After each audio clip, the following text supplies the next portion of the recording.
નમસ્કાર માલા વાલાઓ, તપોવન સાયન્સ એકેડમીમાં હું ગુંજન સુપારીવાલા આપનું હાર્દિક સ્વાગત કરું છું. બેટા, લાસ્ટ વિડીયો લેક્ચરની અંદર આપણે સ્થાન વિરુદ્ધ સમયના આલેખો, એ આલેખ પરથી આપણે ઢાળ કેવી રીતે શોધવાનો હતો તે, અને ત્યારબાદ આપણે તત્કાલીન ઝડપ, તત્કાલીન વેગ વિશેનો અભ્યાસ કરેલો હતો. હજી આપણે એક ટૉપિકને આગળ લઈએ, પછી આપણે વિકલન સ્વરૂપના દાખલાઓ જોઈશું. તો પહેલાં આપણે એક ટૉપિકને કવર કરીશું, પ્રવેગ વિશેનો ટૉપિકને આપણે કવર કરીશું. તો સમજૂતી આપણે મેળવવાનો છે પહેલાં તો પ્રવેગ વિશે. પ્રવેગને ઇંગ્લિશમાં કહેવામાં આવે છે એક્સલરેશન. ACCELERATION, એક્સલરેશન એટલે એને કહેવામાં આવે છે પ્રવેગ. નામ પરથી જ ખબર પડે દીકરા, પ્રવેગ. પ્રવેગ એટલે શું કે પદાર્થના વેગમાં સમયની સાથે જ્યારે બી ફેરફાર થાય, તમારી પાસે કોઈ પદાર્થ છે, ગતિમાન પદાર્થ, એનો વેગ સમયની સાથે ફેરફાર થયા કરતો હોય ત્યારે તે પદાર્થમાં આપણને કઈ રાશિ ઉદ્ભવતી છે બેટા? પ્રવેગ ઉદ્ભવતું હોય છે. એટલે પ્રવેગ એટલે સાદી ભાષામાં કહી શકાય કે ગતિમાન પદાર્થના વેગમાં સમયની સાથે જો ફેરફાર થતો હોય ત્યારે ઉદ્ભવતી રાશિ પ્રવેગ કહી શકાય. તો અહીંયા હું પહેલો સાદો પણ લખીશ, ગતિમાન પદાર્થના વેગમાં, ગતિમાન પદાર્થના વેગમાં સમય સાથે ફેરફાર થતો હોય, સમય સાથે ફેરફાર થતો હોય ત્યારે તે પદાર્થમાં પ્રવેગ નામની રાશિ ઉદ્ભવે છે તેમ ગણી શકાય, એટલે અથવા તો તેમ કહેવાય. આનું એક સારામાં સારું એક્ઝામ્પલ તમને આપું દીકરા. ગતિમાં પ્રવેગી ગતિ બી આવે અને પ્રતિપ્રવેગી ગતિ પણ આવે. આમ તો 9મા ધોરણમાં તમે આ વસ્તુ થોડું ભણી ગયા છો. તમે તમારી પોપઅપ લઈને જાઓ છો, પોપઅપ એટલે એક્ટિવાની વાત કરું છું કે ભાઈ, એક્ટિવા તમે લઈને જાઓ છો, ધારો કે તમને આગળ કંઈક સારી વસ્તુ દેખાયું, તમને આગળ કોઈક સારી વસ્તુ દેખાયું એટલે એ લાલાએ એક્સિલેટરને આપ્યું, એ લાલાએ એક્સિલેટર આપ્યું કે ચાલ હું જઈને જોઈ જ લઉં એ વસ્તુ શું છે તે. બરાબર, આ લાઈવ એક્ઝામ્પલ છે. લાલાને આગળ કંઈ દેખાયું એટલે એ લાલો ગાડીને રેસ કરે છે, એક્સિલેટર આપે છે અને એ વસ્તુને નિહાળે છે. એક્સિલેટર આપ્યું એટલે શું થયું? તેના સુરેખ પથ પરની ગતિના વેગમાં શું થયું? વધારો થયો. સમયની સાથે વેગમાં શું થયો? વધારો થયો. તો જ્યારે બી સમય સાથે વેગમાં વધારો થાય ને દીકરા, ત્યારે એને પ્રવેગી ગતિ કહી શકાય. થોડો આગળ જાય છે, આગળ દેખાય, ઓ નો, આ તો મારા પપ્પા આવી ગયા છે, પાછળ ધીમી કર, ધીમી કર, ધીમી કર ગાડી, એવું તમે કહો છો પાછળ આગળવાળા ડ્રાઈવરને. બરાબર, એટલે તમે આગળ ગયા સ્પીડમાં, બરાબર, પણ એની આગળ તમે વધારે સ્પીડમાં જવા જાઓ છો તો તમને તમારા ફાધર દેખાય છે. એટલે તમે શું કરો છો? એક્સિલેટર જે ફૂલ સ્પીડમાં આપેલું તે પાછું નોર્મલ કરી દો છો, ઓછું કરી દો છો આપવાનું. ઓછું કરો છો એટલે સમય સાથે વેગમાં શું થયો? ઘટાડો થયો. એટલે જો સમય સાથે વેગમાં ઘટાડો થતો હોય ને તો પ્રતિપ્રવેગી ગતિ કહેવાય દીકરા. બે વસ્તુ યાદ રાખવાનો, આગળ સારું દેખાયું, એક્સિલેટર આપ્યું, એક્સિલેટર આપ્યું એટલે વેગ વધ્યો એટલે પ્રવેગી ગતિ. આગળ દેખાયું કે આ તો અડચણ છે, પપ્પા છે, કોઈ પકડી દેશે મને, એટલે તમે એક્સિલેટરને ઓછું કરી દીધું એટલે વેગમાં ઘટાડો થયો સમય સાથે, એટલે એને પ્રતિપ્રવેગી ગતિ કહી શકાય. તે સાદી ભાષામાં પ્રવેગ એટલે શું? સમયની સાથે વેગમાં થતો ફેરફાર. બરાબર છે, એટલે આપણે મેન વસ્તુ લખી શકીએ, વેગમાં થતા ફેરફારના સમય દરને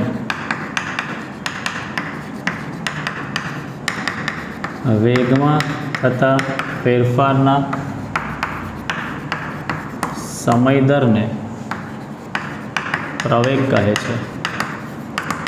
એટલે સાદી ભાષામાં એના પરથી મારે પ્રવેગ લખવો હોય તો પ્રવેગ ઇઝીકલું લખી શકાય વેગમાં થતો ફેરફાર છેદમાં તે માટે લાગતો સમય. વેગમાં થતો ફેરફાર છેદમાં તે માટે લાગતો સમય. ધારી દઈએ, ધારો કે T1 સમયે, ધારો કે T1 સમયે પદાર્થનો વેગ V1 લઈએ આપણે, આ એનો પ્રારંભિક વેગ છે, આ એનો આપણે કહીશું પ્રારંભિક વેગ. T2 સમયે જે ગતિમાન પદાર્થ છે એ પદાર્થનો વેગ v2 થાય છે, જેને આપણે કહીશું એનો અંતિમ વેગ કહીશું. તો સમયમાં કેટલો ફેરફાર થયો માટે સમયમાં થતો ફેરફાર એને ડેલ્ટા ટી કહી શકાય. એટલે કે અંતિમ સમય T2 માઇનસ પ્રારંભિક સમય T1 અને વેગમાં થતો ફેરફાર ડેલ્ટા V જે છે એ V2 માઇનસ કહી શકાય V1 માઇનસ V1. તો માટે આપણે પ્રવેગ એને સંકેતમાં સ્મોલ a કહેવામાં આવે. સરેરાશ પ્રવેગ આને શું કહી શકાય દીકરા? સરેરાશ પ્રવેગ. ડેલ્ટા છે ને ફેરફાર થાય છે એટલે સરેરાશ પ્રવેગ a that is equal to delta V by delta T. માટે આ સરેરાશ પ્રવેગ a that is equal to V2 minus V1 છેદમાં T2 માઇનસ T1 થઈ ગયું. આ સરેરાશ પ્રવેગ બે કઈ રાશિ છે? સદિશ રાશિ છે. પ્રવેગ એ સદિશ રાશિ છે અને તેની દિશા વેગમાં થતા ફેરફારની દિશામાં હોય છે. વેગમાં થતા ફેરફારની દિશામાં હોય છે. વેગમાં થતો ફેરફાર જે દિશામાં હોય તે દિશામાં પ્રવેગ તમને જોવા મળે. તેનો એકમની વાત કરીએ. પ્રવેગનો એકમ મીટર પર સેકન્ડ સ્ક્વેર છે. આ વેગનો એકમ મીટર પર સેકન્ડ, સમયનો એકમ સેકન્ડ નીચે આવે એટલે એકમ શું બને? મીટર પર સેકન્ડ સ્ક્વેર બનશે. બરાબર, આ રીતે આપણે એકમ તારવી શકીએ છીએ. ચાલો, મેન વસ્તુ આ આપણી વાત થઈ સરેરાશ પ્રવેગની. આની અંદર ખાસ જે સમજવા જેવી વસ્તુ છે તે હું તમને કહી દઉં છું કે જો પદાર્થનો અંતિમ વેગ ગ્રેટર દેન પ્રારંભિક વેગ હોય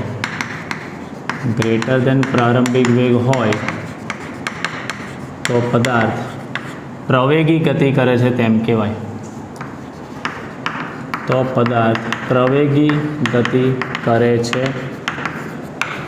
કહેવાય. આનું તમને એક સારામાં સારું એક્ઝામ્પલ તમને આપું. જે એક્ઝામ્પલ જે કહું છું તે થોડું લાઈવ એક્ઝામ્પલ વિચારો. તમે ઊંચાઈ પર છો, તમે ટેરેસ પર છો, તમારા હાથમાં કોઈ પદાર્થ છે, તમે પદાર્થને જસ્ટ છોડી દો છો તો એ પદાર્થ જેમ જેમ નીચે આવે ને તેમ તેના વેગમાં શું થતો જાય? વધારો થાય. એટલે ઉપરથી નીચે જે પદાર્થ આવે તેને કહેવામાં આવે મુક્ત પતન થવું. મુક્ત એટલે સિમ્પલ છોડી દેવાનું કહું છે ને, સિમ્પલ છોડી દેવાનું છે, ને પતન એટલે પડવું. એટલે મુક્ત પતન થતો જે પદાર્થ હોય, મુક્ત પતન પામતો પદાર્થ એ હંમેશા કઈ ગતિ કરતો હોય છે દીકરા? પ્રવેગી ગતિ કરતો હોય છે. મુક્ત પતન પામતો પદાર્થ એ હંમેશા પ્રવેગી ગતિ કરતો હોય છે. બરાબર. ચાલો, બીજી વસ્તુ આગળ આપણે જોઈએ. આના જેવું જ બીજું આગળ, જો પદાર્થનો પ્રારંભિક વેગ વધારે હોય, ગ્રેટર દેન અંતિમ વેગ હોય, પ્રારંભિક વેગ ગ્રેટર દેન અંતિમ વેગ, અથવા તો અહીંયા લખી શકાય અંતિમ વેગ લેસ દેન પ્રારંભિક વેગ હોય. એટલે જો પદાર્થનો પ્રારંભિક વેગ ગ્રેટર દેન અંતિમ વેગ હોય તો પદાર્થ પ્રતિ પ્રવેગી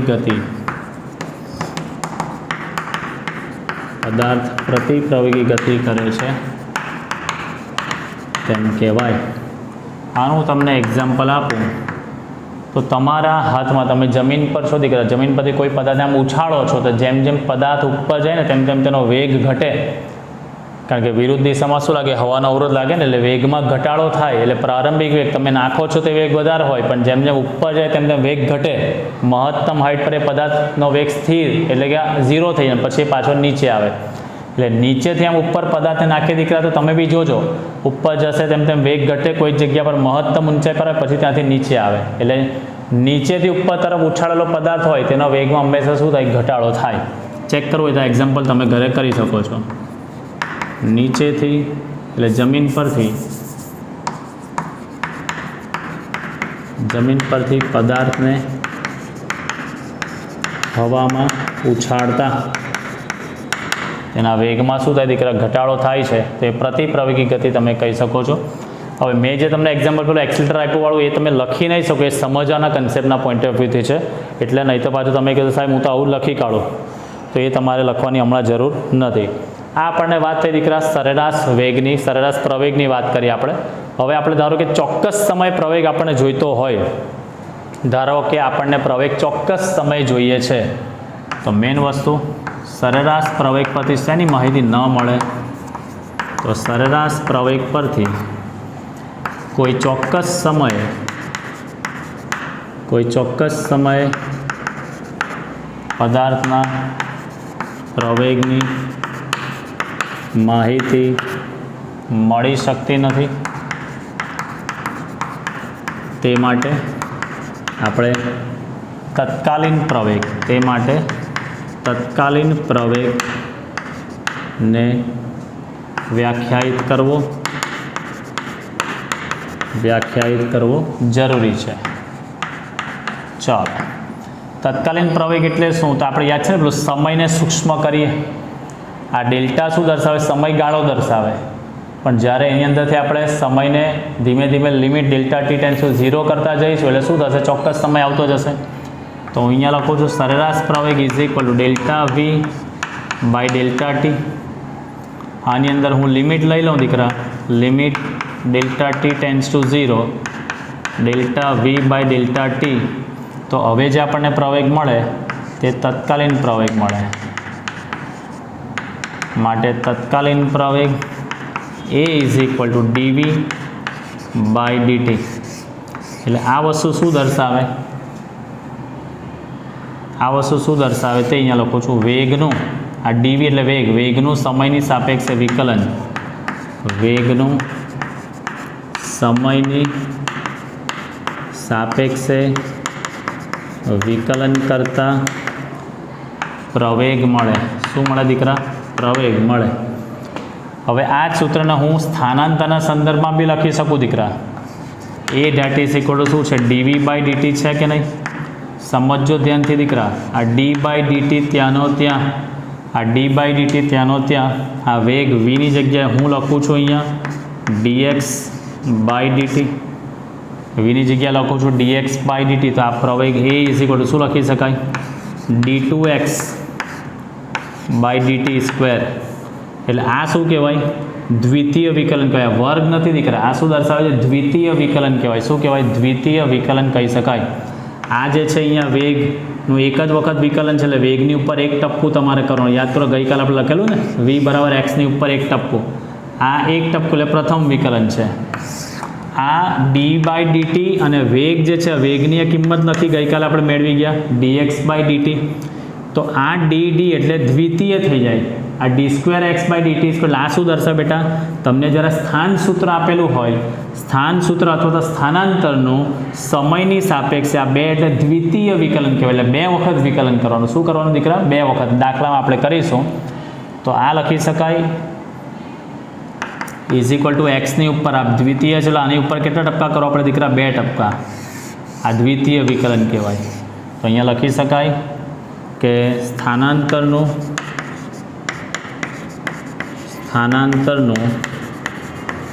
સમયની સાપેક્ષે દ્વિતીય વિકલન કરતા પ્રવેગ મળે છે. એટલે તમને સ્થાનાંતરનું સૂત્ર આપ્યું દીકરાને, પ્રવેગ શોધવાનો તો શું કરવાનું, પહેલાં એ સ્થાનાંતરનું એક વખત વિકલન કરો, પહેલી વખત વિકલન કરો એટલે વેગ મળે. એ વેગનો જે આખો જવાબ આવે તેનું પાછું વિકલન કરો એટલે તમને શું મળે દીકરા, પ્રવેગ મળતો હોય છે. એટલે જ્યારે બી તમને નોર્મલ સ્થાનાંતરનું સૂત્ર એક્સનું સૂત્ર તમને આપી દીધેલું હોય ત્યારે તેનું તમારે 2 વખત વિકલન કરવાનું, અને ખાલી વેગનું જ સૂત્ર આપેલું હોય તો એક જ વખત વિકલન કરશો એટલે તમને પ્રવેગ મળી જતો હોય છે. એટલે વેગનું સૂત્ર આપેલું હોય તો એક વખત વિકલન કરવાનું, અને એક્સનું સૂત્ર આપેલું હોય તો તમારે 2 વખત વિકલન કરવાનું રહેશે. તો આ હતું આપણું દીકરા તત્કાલીન પ્રવેગ, જે શું છે તે આપણે જોઈ ગયા છે. બરાબર. હવે મેઇન વસ્તુ જે આપણે પ્રવેગિત ગતિ પ્રતિપ્રવેગી ગતિ તે બી આપણે જોઈ ગયા છે. પ્રવેગી ગતિ અને પ્રતિપ્રવેગી ગતિ, તો પ્રવેગી ગતિ હંમેશા વેગના વધારાની દિશામાં હોય અને પ્રતિપ્રવેગી ગતિ એટલે શું કહેવાય? વેગના ઘટાડાની દિશા, એટલે દેટ મીન્સ વેગના વધારાની વિરુદ્ધ દિશા, એટલે વેગથી વિરુદ્ધ દિશામાં હોય. પ્રવેગિત ગતિ વેગની દિશામાં હોય અને પ્રતિપ્રવેગિત ગતિ જે હોય છે તે વેગની વિરુદ્ધ દિશામાં તમને જોવા મળતી હોય છે. બરાબર. ચાલો હવે મેઇન વસ્તુ આપણે સમજવાની જે જરૂરિયાતની વસ્તુ જે છે દીકરા, તે હું તમને પાછું કહું. જે વિકલનના દાખલાઓ છે ને તેને આપણે સમજીશું કે આ જે વિકલન કેવી રીતે દાખલા સ્વરૂપે તમને પૂછાય છે તે તમને ખબર નથી, તો એની તમને માહિતગાર આપણે કરી દઈએ. ચોપડીમાં તમને એની કોઈ એટલી વિશેષ માહિતી આપી નથી, પણ ગુંજન સર ઇઝ ધ બેસ્ટ. તમને એક્સ્ટ્રા જે માહિતી તમને એન્ટ્રન્સમાં બી જરૂર પડશે તે બી તમને થોડી ઘણી તમને આપી દેશે જ. બરાબર છે. તો આપણે દીકરા કરીએ આપણે વિકલન સ્વરૂપના દાખલાઓ, એની રમઝટ માણીએ. સૂત્ર છે, દાખલો છે, એક્સ્ટ્રા સમ છે. ગતિ કરતા એક પદાર્થનું સ્થાન એક્સ ઓફ ટી, અને શું બોલાય? એક્સ ઓફ ટી એટલે એક્સ ટીની સાથે બદલાય છે. એક્સ ઓફ ટી એટલે એક્સનું મૂલ્ય ટીની સાથે બદલાય છે. સૂત્ર આપેલું છે 4.2 ટીનો વર્ગ વત્તા 2.6. એટલે અહીંયા ટીની તમે અલગ અલગ કિંમત મૂકો દીકરા, તો તમને અલગ અલગ સમયનું અલગ અલગ સ્થાન તમને મળશે. એટલે તમને શું આપ્યું છે? સ્થાન સૂત્ર આપી દીધેલું છે. બરાબર. આનું આપણે સોલ્યુશન કરીએ તો તમને આ આપી દીધેલું છે દીકરા, સ્થાન સૂત્ર આપી દીધેલું છે. X of T is equal two 4.2 ટીનો વર્ગ વત્તા 2.6 આવું આપી દીધેલું છે. 0 થી 3 સેકન્ડના ગાળામાં તેનો સરેરાશ વેગ શોધવાનો છે. પહેલો દાખલો, ટી બરાબર 0 થી ટી બરાબર 3 સેકન્ડના ગાળામાં તમારે સરેરાશ વેગ શોધવાનો છે. સરેરાશ વેગ એટલે શું બેટા? સ્થાનાંતરના છેદમાં સમય. બરાબર. સરેરાશ વેગ એટલે સરેરાશ વેગ v that is equal delta x છેદમાં ડેલ્ટા ટી. ડેલ્ટા એક્સ એટલે સ્થાનાંતર, સ્થાનાંતર એટલે અંતિમ સ્થાન માઇનસ પ્રારંભિક સ્થાન. તો 0 થી 3 સેકન્ડે છે, તો ત્રીજી સેકન્ડ એનું શું કહેવાય? અંતિમ સ્થાન કહેવાય. એટલે આ સૂત્રને તમારે લખવું હોય દીકરા, તો આને શું કહેવાય? એક્સ ઓફ 3 અંતિમ સ્થાન માઇનસ ક્યાંથી ચાલુ કરે છે? 0 થી. એટલે એક્સ ઓફ 0 તમે શોધશો એનું પ્રારંભિક સ્થાન. 0મી સેકન્ડ અહીંયા છો, ત્રીજી સેકન્ડે અહીંયા આવ્યો, તો આ મારું અંતિમ સ્થાન, પેલું મારું પ્રારંભિક સ્થાન. એટલે આ બંને વચ્ચે જે તફાવત આવે તેને શું કહેવાય? એનું સ્થાનાંતર કહેવાય. આ શું કહેવાય? એનો સ્થાનાંતર કહેવાય. એટલે આ અંતિમ સ્થાન માઇનસ પ્રારંભિક સ્થાન છેદમાં અંતિમ સમય ટી 3 માઇનસ પ્રારંભિક સમય કેટલો બેટા? 0. આને આપું છું હું અત્યારે સમીકરણ નંબર 1 આપું છું, કારણ કે હવે તમારે એક્સ ઓફ 3 ને એક્સ ઓફ 0 શોધવો પડશે ને. તો હવે આપણે શોધીશું શું દીકરા? X of 3. એટલે આ સૂત્રમાં જ્યાં ટી છે ત્યાં 3 મૂકી દેવાનો.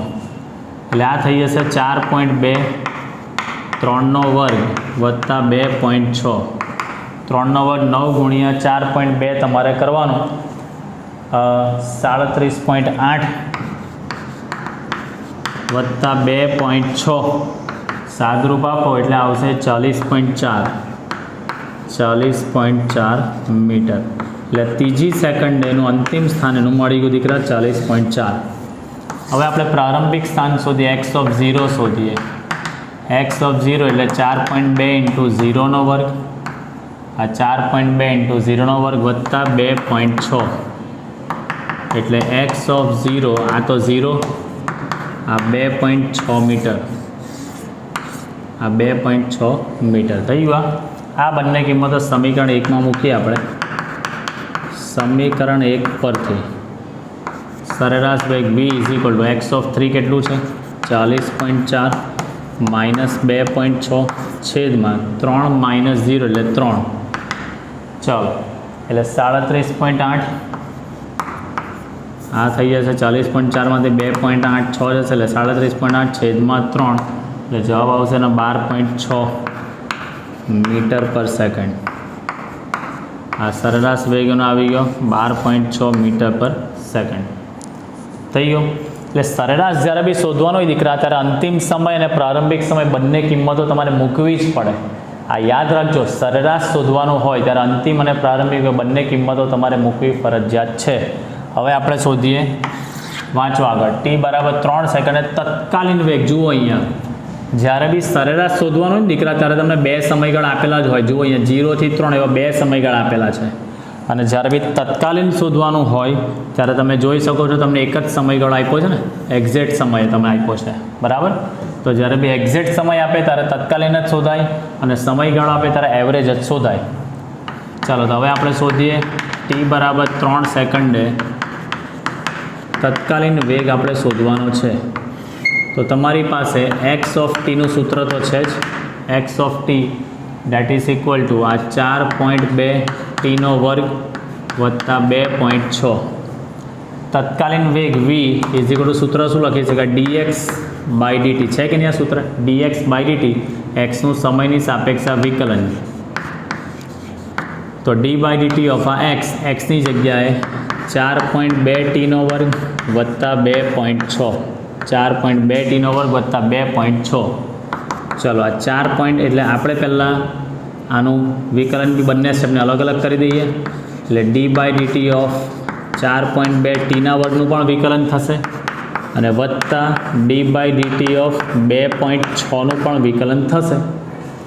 તમને આગળ નિયમ શીખવાડેલો છે કે ટીના વર્ગનું અહીંયા સહગુણક જે છે તો સહગુણકને આગળ મૂકો એટલે 4.2 બાર અને d બાય dt ઓફ શું થશે અહીંયા ટી સ્ક્વેર પ્લસ 2.6 અચળાંક. અચળાંકનું વિકલન કેટલું થશે બેટા અહીંયા 0. અચળાંકનું વિકલન કેટલું 0.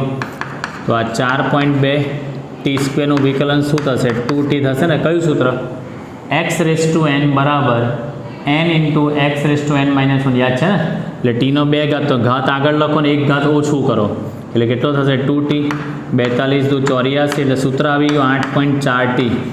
હવે કઈ સેકન્ડે પૂછ્યું તો તમને ત્રીજી સેકન્ડે. તો આમાં t બરાબર શું મૂકી દેવાનું દીકરા 3 મૂકતા તો v બરાબર 8.4 ઇન્ટુ 3 માટે v date is equal two એનો તમને જવાબ મળશે 25.2 મીટર પર સેકન્ડ. એટલે આમાં વસ્તુ શું સમજવાનું હતું તે બહુ અગત્યનું છે દીકરા. જ્યારે બી તમને સરેરાશ નામની રાશિ પૂછશે ત્યારે તમને બે સમયગાળા આપેલા હશે તો એ બંને કિંમતો આપેલા સૂત્રમાં તમારે મૂકવાની. આ એક્સ ઓફ ટીના સૂત્રમાં મૂકી તો મને અંતિમ સ્થાન પ્રારંભિક સ્થાન એટલે મને સ્થાનાંતર મળી ગયું. અને જ્યારે બી તત્કાલીન શોધવાનું હોય ત્યારે તમારે વિકલન કરીને વેગ શોધવાનો હોય તો સ્થાનાંતરનું સમયની સાપેક્ષે એક વખત વિકલન કરીને વેગનું આ સૂત્ર તારવો અને એમાં ટીની જગ્યાએ મેં મૂક્યું 3 બરાબર. એટલે નવું કંઈ નથી દીકરા, યાદ કન્સેપ્ટ યાદ રાખવાનો છે. સરેરાશમાં બે સમયગાળા હોય એટલે આપેલા સૂત્રમાં બંને સમયગાળા મૂકીને અંતિમ ને પ્રારંભિક કિંમતો નક્કી કરો અને પછી ભાગાકાર કરો. જ્યારે તત્કાલીનની અંદર શું કરવાનું હોય છે, તમારે વિકલન કરવાનું અને એનું જે સૂત્ર તમે તારવો એમાં છેલ્લે તમારે આપેલા સમય ટીની કિંમત તમારે મૂકવાની હોય છે. ખબર પડી દીકરા? તો આ હતો આપણો એક વિકલન સ્વરૂપનો એક દાખલો બરાબર. હજી આપણે એક આગળ દાખલો જોઈએ, પ્રવેગ રિલેટેડ આપણે આવો એક દાખલો જોઈએ. ચાલો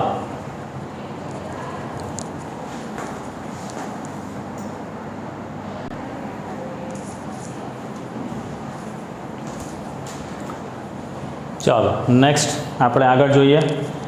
તમને આપેલું છે બેટા સુરેખ પથ પર ગતિ કરતા કણનું સ્થાન સૂત્ર આપી દીધેલું છે. એક્સ ઓફ ટી એટલે ટી બદલાશે તો એક્સ પણ બદલાશે. 2 - 5t વત્તા ટીનો ઘન મીટર છે. તો એક્ઝેક્ટ 2 સેકન્ડે એનો પ્રવેગ શોધવાનો છે. તમને આપ્યું છે સ્થાન સૂત્ર, સમજો દીકરાની.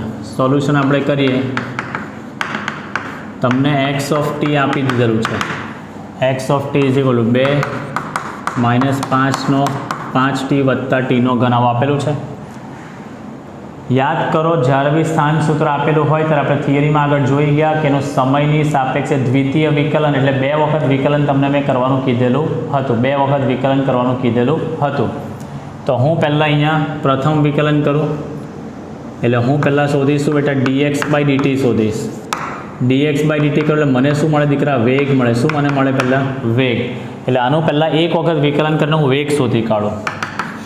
તો d બાય dt ઓફ આ 2 એક્સની જગ્યાએ આખી કિંમત 2 - 5t વત્તા ટીનો ઘન. આ d બાય dt બેઠું આ એક્સની જગ્યાએ સૂત્ર છે ને 2 - 5t વત્તા ટીનો ઘન. આ બધા સ્ટેપને અલગ અલગ વિકલન કરીએ આપણે. એટલે હમણાં તો નવું છે એટલે બેટા હું ડાયરેક્ટ વિકલન નથી કરતો, બધા સ્ટેપને છૂટા પાડું છું અહીંયા. એટલે 2 માઇનસ d/dt ઓફ 5t અને પ્લસ d/dt ઓફ t નો ઘન. ચાલો આ અચળાંકનું વિકલન કેટલું થશે દીકરા? 0 માઇનસ આ ટીનો સહગુણક 5 એટલે 5 12 અને d/dt ઓફ શું થશે? ટીનો એક ઘાત કહેવાય કે નહીં કહેવાય? બરાબર. અને પ્લસ ટીનો ઘન તો સૂત્ર પ્રમાણે શું થશે? 3 આગળ ઘાત હોય ત્યાં આગળ અને એક ઘાત ઓછો કરવાનો એટલે 3t². ચાલો એટલે આ 0નું તો કાઢી નાખું છું એટલે -5 ટીનો એક ઘાતનું વિકલન કેટલું થશે? 1. કયું સૂત્ર?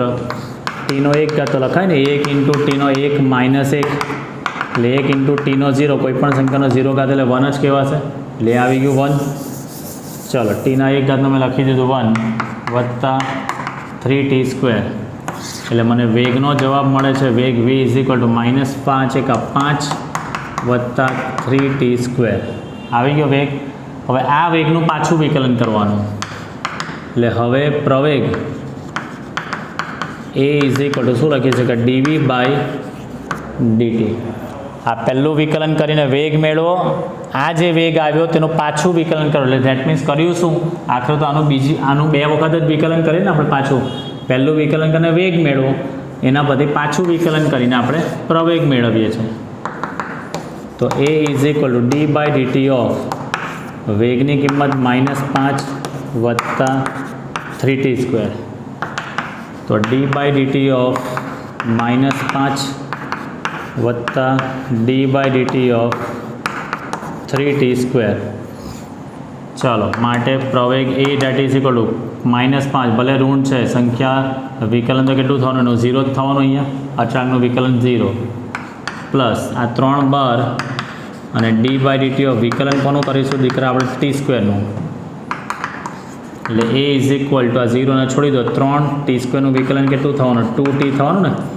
જો કોઈ આઇન્સ્ટાઈન હોય ને તો 0 + 3 એટલે 3 એવું નથી કહ્યું હે. આ 0 છે તો કાઢી નાખ્યું એટલે આ એક જ સ્ટેપ વધ્યું છે. હવે એટલે 3 આ લખો t²નું 2t એટલે પ્રવેગ a = 3 દુ 6t થઈ ગયું. આ પ્રવેગનું સૂત્ર કઈ સેકન્ડે પ્રવેગ પૂછ્યો છે વાંચો? t = 2 સેકન્ડે. એટલે હવે આની અંદર t બરાબર આપણે 2 સેકન્ડ આપણે મૂકી દઈએ એટલે પ્રવેગ a = 6 × 2 એટલે 6 દુ 12 મીટર/સેકન્ડ². આ એનો જવાબ આવી ગયો 12 મીટર/સેકન્ડ². થઈ ગયો. એટલે જ્યારે સ્થાન સૂત્ર આપેલું હોય ને પ્રવેગ શોધવાનો તો આવી રીતે 2 વખત તમારે વિકલન કરવાનું હોય છે. બરાબર છે. ચાલો હવે આપણે ઉદાહરણના જે થોડા જે કન્સેપ્ટ આપણે પૂરા કર્યા છે તેને રિલેટેડ આપણે દાખલા જોઈશું. બરાબર. તો ચાલુ કરીએ આપણે ઉદાહરણથી.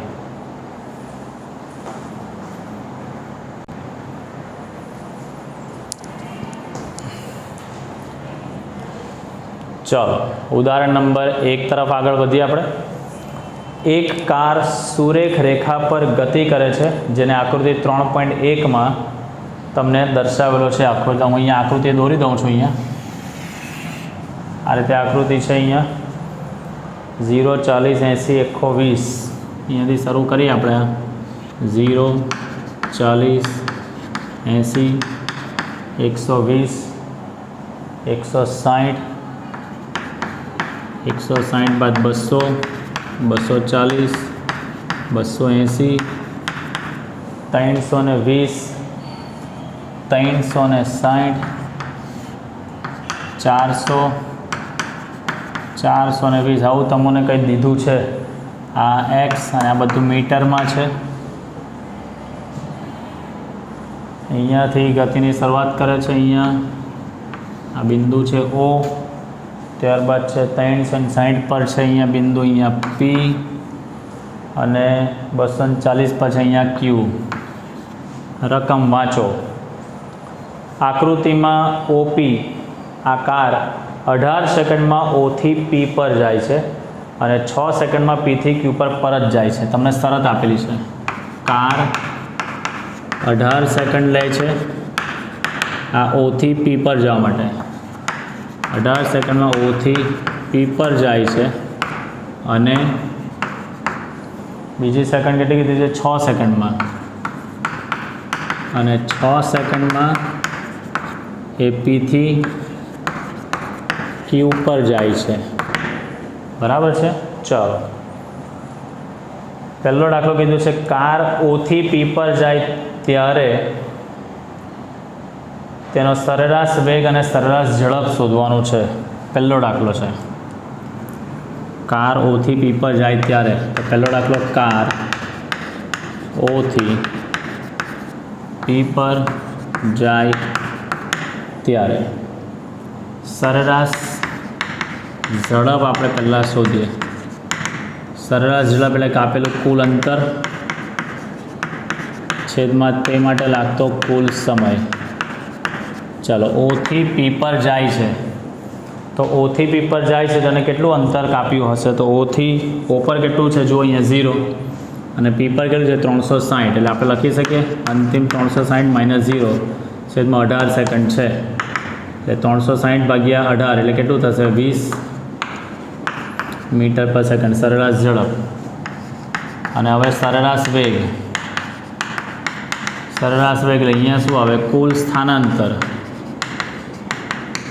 અને છેદમાં કુલ સમય। કુલ સ્થાનાંતર એટલે એમાં પણ અંતિમ સ્થાન ઓથી પી પર એટલે પી અંતિમ સ્થાન જ થવાનું ને, 360 - 0 એટલે 360ના છેદમાં 18 એટલે કેટલું થવાનું 20 મીટર પર સેકન્ડ થઈ ગયું। બીજો દાખલો એવું કીધેલો છે ઓથી પી પર જઈને ક્યુ પર પાછી ફરે છે, ઓથી પી પર જઈ ક્યુ પર પરત ફરે છે ત્યારે ચાલો આપણે શોધીએ સરેરાશ ઝડપ। સરેરાશ ઝડપ એટલે કાપેલું કુલ અંતર છેદમાં તે માટે લાગતો કુલ સમય। ચલો કુલ અંતર કેટલું થશે અહીંયા મને કહો, ઓથી પહેલાં પી પર ગયો એટલે એટલું 360 તો ખરું જ, એટલે 360 પ્લસ હવે પીથી ક્યુ પર બી જાય છે ને, તો 360 અને 240 તો 360 320 પર એટલે 40 મીટર, 40 ને 40 80, 80 ને 40 120। ચાલો એટલે કેટલું થવાનું ભાઈ,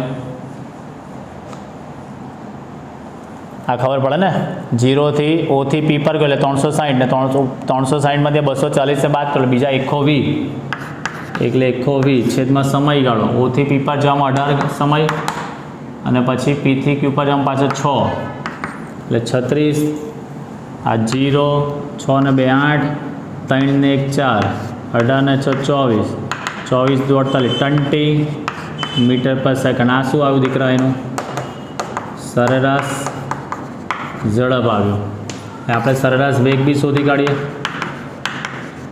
તો સરેરાશ વેગ દેટ ઇઝ ઇક્વલ ટુ અહીંયા શું આવશે કુલ સ્થાનાંતર છેદમાં તે માટે લાગતો કુલ સમય। સ્થાનાંતર એટલે ઓથી ક્યાં જાય છે ક્યુ પર જાય છે, તો ક્યુનું અંતિમ સ્થાન કહેવાય, ભલે ફરીને જાય છે પણ છેલ્લે પહોંચ્યું તો ક્યુ પર જ ને, એટલે અંતિમ સ્થાન એનું કેટલું છે 240 - 0 છેદમાં સમયગાળોને કેટલું લાગશે અહીંયા 24, 18 પ્લસ 6 એટલે 240ના છેદમાં 18 ને 6 24 10 મીટર પર સેકન્ડ। આ શું આવ્યું કહેવાય એનું સરેરાશ વેગ આવેલો કહેવાય। થઈ ગયો, એટલે મેઇન વસ્તુ ગોળ ફરીને ભલે યુ ટર્ન લઈને જતો હોય તો અંતરમાં તો બધું જ ગણવું પડે, સ્થાનાંતરમાં જ ખાલી અંતિમ સ્થાન અને પ્રારંભિક સ્થાન આપણે ગણવાની જરૂર હોય છે, બરાબર છે। ચાલો આ તો આપણો ઉદાહરણ નંબર 1। નેક્સ્ટ હવે આપણે આગળ વધીએ ઉદાહરણ નંબર 2 તરફ આપણે આગળ વધીશું।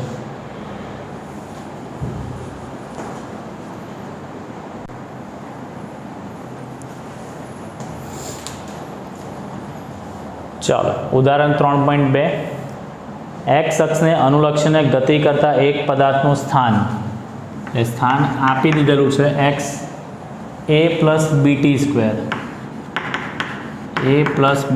આવું આપી દીધેલું છે, જ્યાં એ 8.5 મીટર છે, જ્યાં એની કિંમત છે 8.5 મીટર અને બી આપેલું છે 2.5 2.5 મીટર પર સેકન્ડ કરાવવું આપી દેલું છે અને એકમ સહિત આપેલું છે અને ટીનું માપન સેકન્ડમાં છે. અહીંયા જે ટી છે તે સેકન્ડમાં છે. ટી બરાબર 0 સમય તેનો વેગ કેટલો હશે? તમને પહેલો દાખલો પૂછ્યો છે દીકરા. ટી બરાબર 0 સમય તેનો વેગ. તો મેઇન વસ્તુ સ્થાન સૂત્ર પરથી વેગ શોધવું હોય તો આપણે ભણી ગયા છે.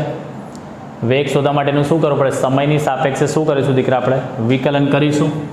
બરાબર. તો વેગ v ઇઝ ઇક્વલ ટુ આપણે શું લખી શકીએ? dx by dt. કેમ હું વિકલન જ કરું છું દીકરા? સરેરાશ કેમ નથી શોધતો? એક જ સમયગાળો આપ્યો છે, ટી બરાબર 0 સેકન્ડે ચોક્કસ સમયગાળે પૂછ્યું છે એટલે મારે અહીંયા વિકલન જ કરવું પડશે. બરાબર. એટલે હું v બરાબર dx બાય dt, તો d બાય dt ઓફ એક્સની જગ્યા કિંમત a પ્લસ bt સ્ક્વેર, એટલે d બાય dt ઓફ લખી શકાય a અને d by dt of bt square. A અને બીની કિંમત મૂકવી હોય તો કોઈને કન્ફ્યુઝન નહીં થાય એની જગ્યા લખી દઉં છું હું 8.5 અને d બાય dt ઓફ બીની જગ્યા લખી દઉં છું 2.5 ટીનો વર્ગ. ચાલો આ અચળાંકનું વિકલન કેટલું થાય દીકરા? 0 પ્લસ આ 2.5. હવે વિકલન ડાયરેક્ટ કરીશ. અચળાંક બહાર મૂક્યો, ટી સ્ક્વેરનું વિકલન કેટલું થશે? 2t થશે આવું ભાઈ. એટલે વેગ v ઇઝ ઇક્વલ ટુ આ 0 પ્લસ 25 દુ 50 એટલે 5t, એટલે વેગ આવશે 5t. સૂત્ર આવી ગયું. કઈ સેકન્ડે પૂછ્યો તો? 0 સેકન્ડ. એટલે t બરાબર 0 આની અંદર મૂકી દો માટે v ઇઝ ઇક્વલ ટુ 0 થવાનું ને ભાઈ. 5 ગુણ્યા 0 એટલે 0 મીટર પર સેકન્ડ. આ પહેલો દાખલો થઈ ગયો. ચોક્કસ સમયગાળો આપેલો હતો દીકરા એટલે વિકલન કરવાની જરૂરિયાત ઊભી થાય છે. ચાલો આની અંદર જ બીજો દાખલો તમને એવો કીધેલો છે, 2 અને 4 સેકન્ડ વચ્ચે સરેરાશ વેગ શોધવાનો છે. એટલે t બરાબર 2 થી t બરાબર 4 સેકન્ડમાં, જો અહીંયા સમયગાળો આપ્યો 2 થી 4 સેકન્ડમાં, તો કયો વેગ શોધાશે દીકરા? અહીંયા સરેરાશ વેગ. તો યાદ કરો તમારી પાસે સરેરાશ વેગનું સૂત્ર શું છે? Delta X by delta T. Delta X એટલે અંતિમ સ્થાન માઇનસ પ્રારંભિક સ્થાન. તો કઈ સેકન્ડ અંતિમ સ્થાન થશે? 2 થી 4 સેકન્ડ. તો ચોથી સેકન્ડનું અંતિમ સ્થાન, તો એને કહેવાય x of 4 minus x of 2 upon 4 minus 2. આને સમીકરણ 1 આપી દઉં. હવે આપણે એક્સ ઓફ 4 શોધી કાઢીએ પહેલાં તો. એટલે આ જે સમીકરણ છે એમાં જ્યાં ટી છે ત્યાં 4 મૂકો એટલે a પ્લસ બી અને ટીની જગ્યા 4નો વર્ગ, તો a પ્લસ 4નો વર્ગ 16b લખી શકાય એવું ભાઈ. કિંમત મૂકવી હોય તો તમે મૂકી શકો છો. બરાબર. ચાલો હવે હું શોધી કાઢું એક્સ ઓફ 2, તો a પ્લસ બી ઇન્ટુ 2નો સ્ક્વેર એટલે a પ્લસ 2નો વર્ગ 4b થઈ ગયું. આ બંને કિંમત સમીકરણ 1માં મૂકીએ તો હવે સમીકરણ 1 પરથી ચાલો સરેરાશ વેગ ડેટ ઇઝ ઇક્વલ ટુ આ એક્સ ઓફ 4 શું આવ્યું છે? તો કે a plus 16b minus x of 2 શું આવ્યું છે? a પ્લસ 4b છેદમાં 4 માઇનસ 2 એટલે 2 થશે. માટે એવરેજ v ઇઝ ઇક્વલ, કાઉન્સ છોડી નાખો, a plus 16b minus a minus 4b છેદમાં 2. a ને a કટ થઈ ગયું એટલે 16માંથી 4 જાય તો કેટલા બચશે? 12b. કેવા ખુશ થઈ ગયા જો 12bનું નામ આવ્યું એટલે જો ખુશ થઈ ગયો. 12b એટલે 12 ઇન્ટુ બી છે કે 12b રમાડવાળું ન હોય. 2 છંગ 12 એટલે v is equal to 6b. 6 into B છે, 6b નથી, 6 ઇન્ટુ બી એટલે 6 ઇન્ટુ બી. બીની કિંમત તમારી પાસે છે 2.5 એટલે 25 તંગ 150 એટલે એનો જવાબ આવશે 15 મીટર પર સેકન્ડ. હા એનો જવાબ થઈ ગયો. એટલે દાખલા ઘણા સરળ છે દીકરા. ક્યારે વિકલન કરવાનું? તો જ્યારે ચોક્કસ સમયગાળો આપેલો હોય ત્યારે વિકલન કરવાનું, અને જ્યારે સમયગાળો આપેલો હોય ત્યારે આપણે સરેરાશવાળી રીત કરવાની રહેશે, બરાબર છે. તો આ 4 દાખલા જે કર્યા છે તે તમારે નોટબુકમાં કમ્પ્લીટ કરવાના રહેશે. આપણે નેક્સ્ટ વિડીયો લેક્ચરમાં ફરી પાછા પ્રવેગના ટોપિકથી થોડા આગળ વધીશું અને કંઈક નવી વસ્તુ શીખતા જઈશું. મળીએ આપણે ફરી પાછા. જય હિન્દ, જય ભારત.